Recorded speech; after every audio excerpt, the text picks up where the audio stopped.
Subscribe करें हमारे channel को और बेल आइकन को दबाएं ताकि हमारे वीडियो आप तक सबसे पहले पहुंचे।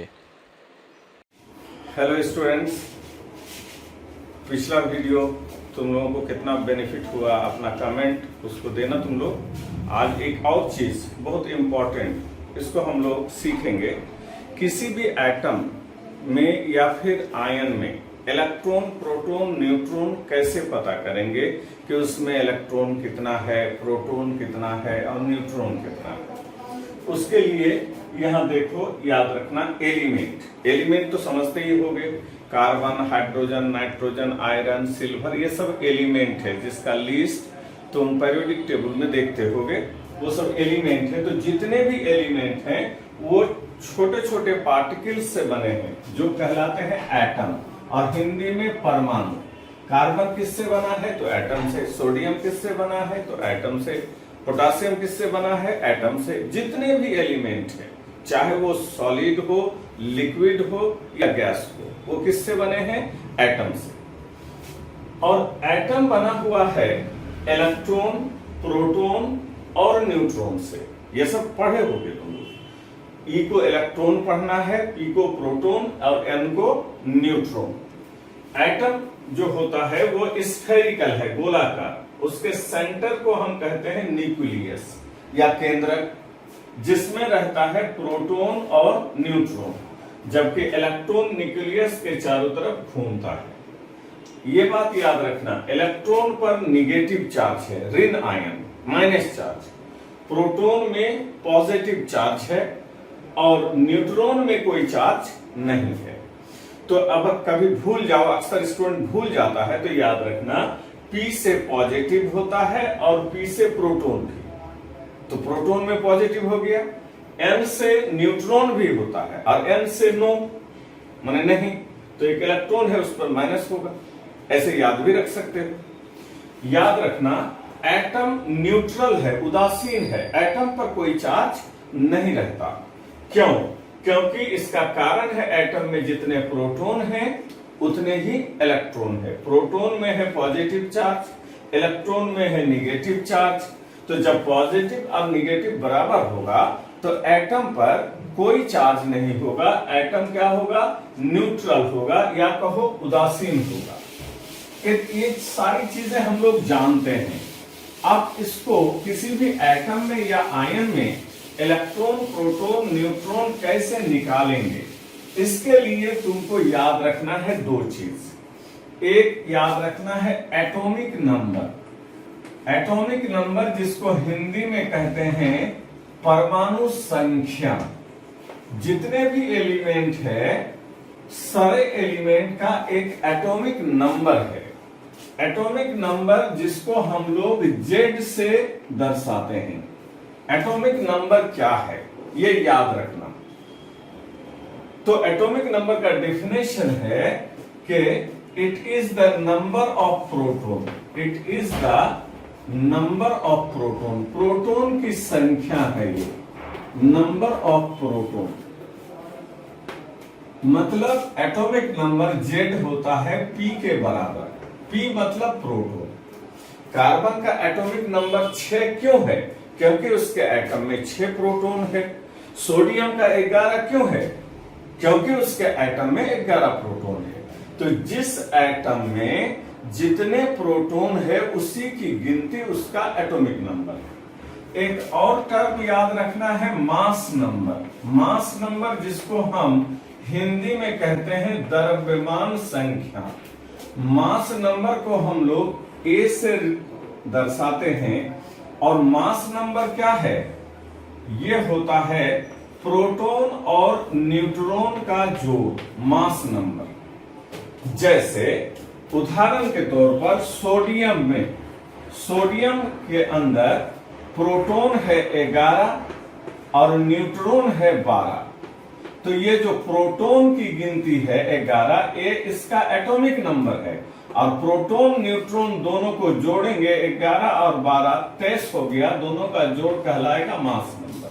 तो याद रखना प्रोटॉन की संख्या एटॉमिक नंबर है और प्रोटॉन और न्यूट्रॉन का जोड़ मास नंबर। यहां पर हम A बराबर लिख सकते हैं Z प्लस N, क्योंकि ये Z क्या है, प्रोटॉन की संख्या है, तो P के बदले Z रख दिया, तो N बराबर हो जाएगा A माइनस Z। तो किसी भी एटम में न्यूट्रॉन की गिनती कैसे निकालेंगे, तो A माइनस जेड। A क्या है, मास नंबर, Z क्या है, एटॉमिक नंबर। तो ये दोनों डिफिनेशन बिल्कुल हर स्टूडेंट को याद रखना है। एटम में जितने प्रोटॉन हैं उसकी गिनती एटॉमिक नंबर कहलाएगा एलिमेंट का, और जो प्रोटॉन और न्यूट्रॉन का जोड़ आएगा उसको हम कहेंगे मास नंबर। अब आप सिंबल एलिमेंट का याद रखते हैं, जैसे हाइड्रोजन का सिंबल H, सोडियम का Na, क्लोरीन का Cl। तो एलिमेंट का सिंबल जो लिखते हैं तो रूल है कि सिंबल में नीचे उसका एटॉमिक नंबर लिखना है और ऊपर में मास नंबर। जैसे अगर हमें सोडियम का सिंबल कहेगा तो सिर्फ Na नहीं लिख देंगे, नीचे में 11 लिखेंगे, ऊपर में 23। क्या ये जो नीचे 11 है ये सोडियम का Z है, एटॉमिक नंबर, और ये 23 इसका मास नंबर है। उसी तरह से अगर सिंबल हम अल्युमिनियम का लिखें तो सिर्फ Al नहीं, नीचे में 13, ऊपर में 27। ये 13 इसका क्या है, Z, एटॉमिक नंबर, और ऊपर जो लिखा हुआ है संख्या यह है इसका मास नंबर। अब एक चीज और आपको याद रखना है, एटम के अंदर इलेक्ट्रॉन, प्रोटॉन, न्यूट्रॉन है। इसमें जो इलेक्ट्रॉन है उसकी गिनती घट भी सकती है और बढ़ भी सकती है, बट प्रोटॉन और न्यूट्रॉन की संख्या ना तो घटेगा और ना तो बढ़ेगा। तो एटम पर कोई चार्ज नहीं है, लेकिन एटम से इलेक्ट्रॉन को अगर निकाल लें, इलेक्ट्रॉन घट जाए तो वो पॉजिटिव आयन में बदल जाएगा, जिसे हम लोग केटायन कहते हैं, धन आयन हिंदी में। और अगर उस एटम में इलेक्ट्रॉन की गिनती को हम बढ़ा दें तो इससे वो निगेटिव आयन में बदल जाएगा, जिसको हम लोग एनायन कहते हैं, हिंदी में ऋण आयन। जैसे तुम पढ़े होगे कि सोडियम से एक इलेक्ट्रॉन निकल गया तो Na पर चार्ज आएगा प्लस, तो ये एटम था, इलेक्ट्रॉन निकला तो ये केटायन बना, पॉजिटिव आयन। क्लोरीन में एक इलेक्ट्रॉन बढ़ा देंगे तो Cl पर आ जाएगा माइनस। तो जब इलेक्ट्रॉन निकलेगा तो प्लस आयन, इलेक्ट्रॉन बढ़ेगा तो माइनस आयन, केटायन एनायन। एक इलेक्ट्रॉन निकला तो एक प्लस, 2 इलेक्ट्रॉन निकलेगा तो 2 प्लस, 3 इलेक्ट्रॉन निकलेगा तो 3 प्लस। उसी तरह से एक इलेक्ट्रॉन को बढ़ाओगे तो 1 माइनस, 2 इलेक्ट्रॉन को बढ़ाओगे तो 2 माइनस, 3 इलेक्ट्रॉन बढ़ेगा तो 3 माइनस। अब हम मेन चीज पर आते हैं कि हम कैसे निकालेंगे इलेक्ट्रॉन, प्रोटॉन, न्यूट्रॉन। तो यहां पर देखो एग्जाम्पल, जैसे हमको आर्गन में पता करना है कि इसमें इलेक्ट्रॉन, प्रोटॉन, न्यूट्रॉन कितना कितना है। ये नीचे जो लिखा हुआ है ये है आर्गन का एटॉमिक नंबर, और ये लिखा हुआ है मास नंबर। तो इसमें प्रोटॉन हम बोलेंगे 18। क्यों? क्योंकि 18 जो है नीचे ये है Z, एटॉमिक नंबर, और आप पढ़े हैं एटॉमिक नंबर क्या है, प्रोटॉन की गिनती।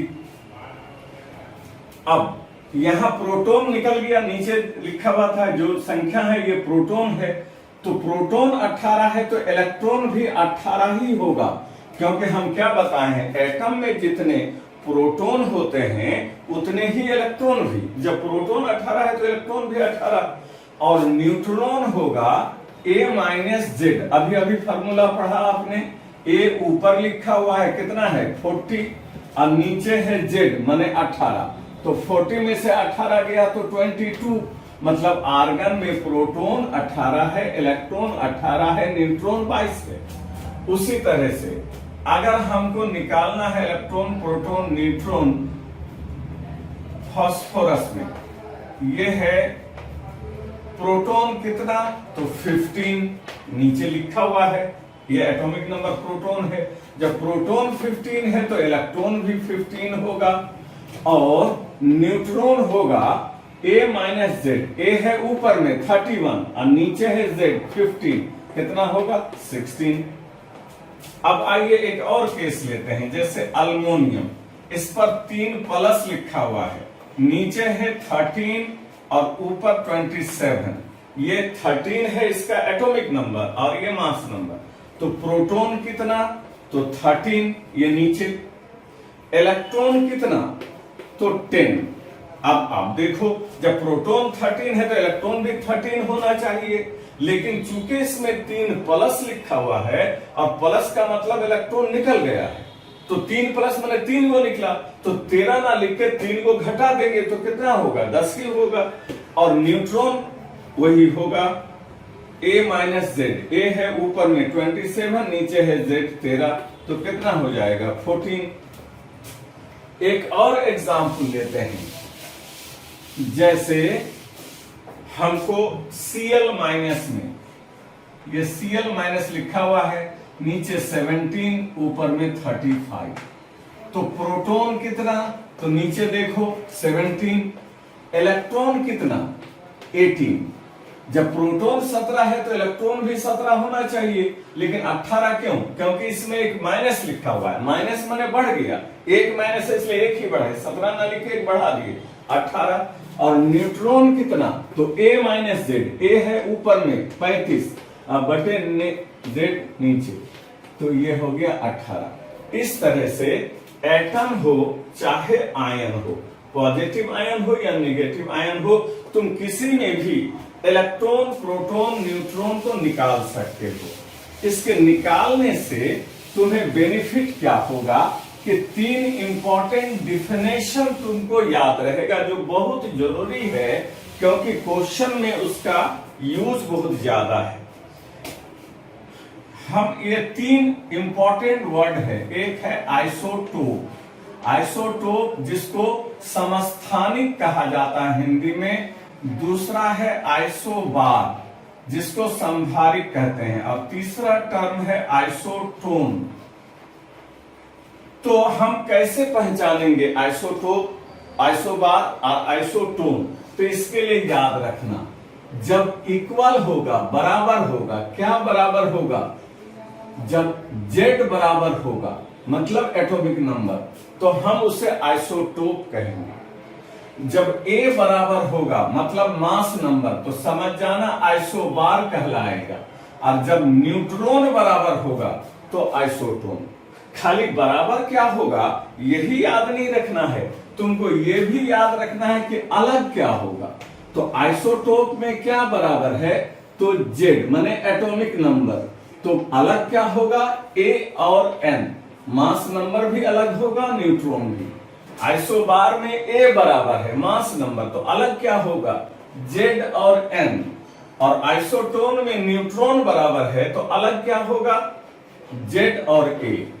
तो आइसोटोप होने के लिए Z बराबर होना चाहिए, लेकिन मास नंबर और न्यूट्रॉन अलग होना चाहिए। आइसोबार के लिए मास नंबर बराबर होना चाहिए, लेकिन Z और N अलग। आइसोटोन के लिए न्यूट्रॉन की गिनती बराबर होना चाहिए और Z और A अलग। एग्जाम्पल देखो, एग्जाम्पल